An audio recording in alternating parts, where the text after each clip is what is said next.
The blend tool can be used to blend one shape into another across a specified number of steps. The blend tool is located here on the toolbar. In this artboard, I have drawn some basic shapes to show you the use of blend tool.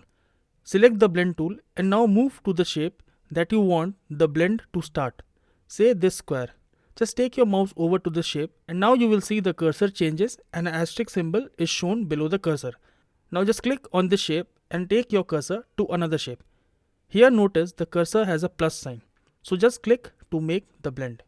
So here the shapes are square. You can blend different shapes if you like. Say this square and circle. This time I'm going to use another way to blend the shapes. For this, first select the shapes using the selection tool and go to Object, Blend and then select Make. Or you can also press Option Command B on the keyboard to blend the shape.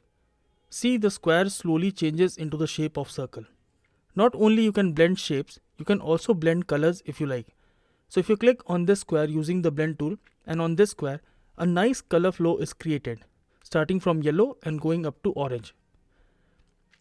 You can also blend any shape, like I can blend these semicircle easily using the blend tool. Now there are certain properties that you can change about the blend.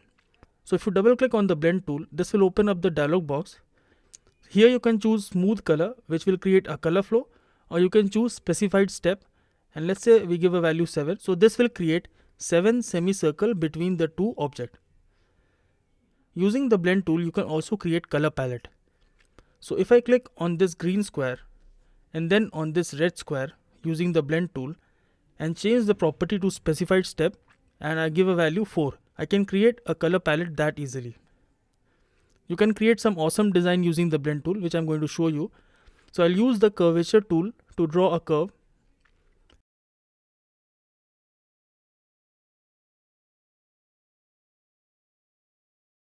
Then I'm going to duplicate it one more time and place it here. And then I'm going to select this first curve and apply a linear gradient to it. Let's say summer, and I'm going to bring this base color to the middle and add a new color stop and give it an orange color.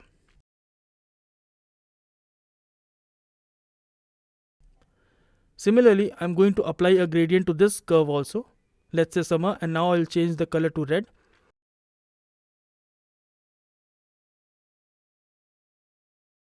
Next, I'm going to select both the shape and press Command Option B to make a blend. You can also go to Object Blend Make, but I'll use the shortcut. See how easily you can create some great looking art using the blend tool. So this sums up the blend tool. Next, we are going to take a look at the symbol sprayer tool.